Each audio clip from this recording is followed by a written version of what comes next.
Hi everyone, I'm back ready for chapter 7 of A Mouse Called Wolf. Remember in chapter 6 the title was a lure, and we found out that a lure is something that is used like bait to get someone to do something. And Mrs. Honeybee was trying to use some chocolate to get Wolfgang to come out and sing to her. Chapter 7 is called A Reward. The best laid schemes, O mice and men, said the poet Robert Burns, don't always turn out quite right, but maybe it's different with women. At any rate, Mrs. Honeybee's plan for making friends with her singing mouse seemed likely, as the days went by, to be a winner. The very next day, after she had put down that first chocolate, she put another down in the same place, just as she was about to begin her morning piano playing. No sooner had she played the first few bars of a tune, it was Food, Glorious Food, from the musical Oliver, than she saw from the corner of her eye a little mouse dart out of the hole in the molding, grab the chocolate, and whisk back in again. Look, Mommy, said Wolf, as he laid the prize before his mother, another one of those yummy sweets. Mary, newly awakened, listened to the music above. Wolfgang Amadeus, she said, do you mean to tell me you just went out and took it while the lady was actually playing? Don't be angry, Mommy, said Wolf. She's nice, I'm sure of it. She must feel kindly toward us, or she wouldn't be feeding us this stuff. It could be a trick, said Mary. But all the same, she bit a lump out of the chocolate. Mrs. Honeybee wisely did not hurry. Patience, she knew, was what she needed. And she took one step at a time. After evening playing that day, she put out another chocolate, but not on the floor this time. Instead, she placed it at the base end of the keyboard beside the bottom A. You'll have to climb for this one, Mouse, she said. By bedtime, it was gone. The following morning, she put another in the same place, sat down, and began to play a song called Climb Every Mountain.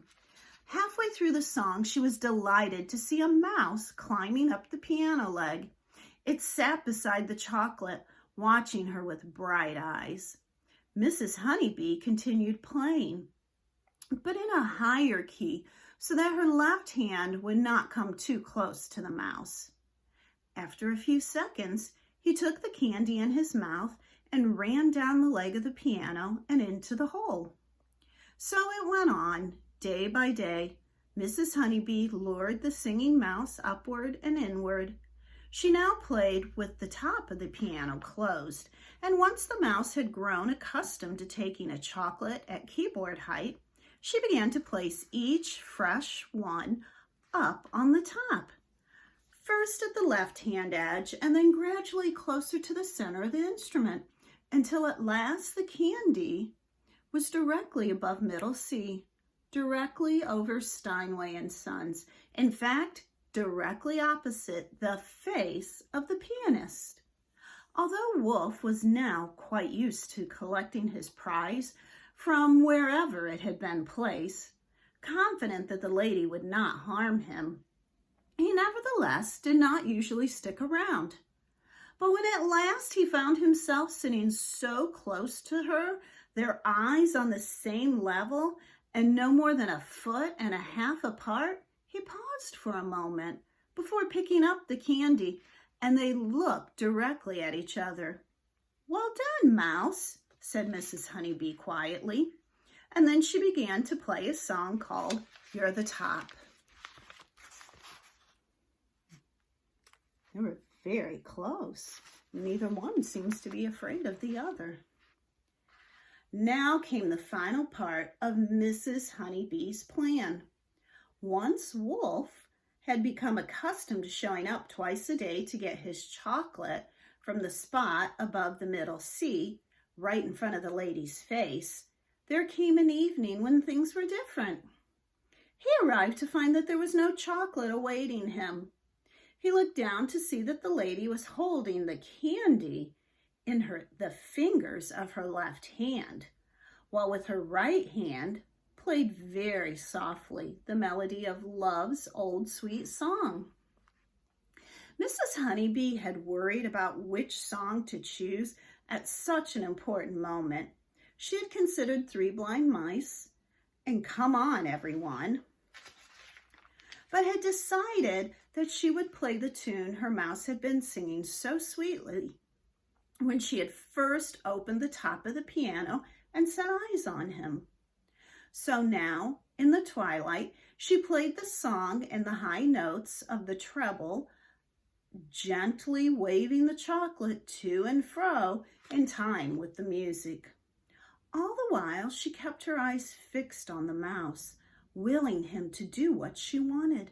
Sing for your supper, she thought. Sing, sing like a good boy.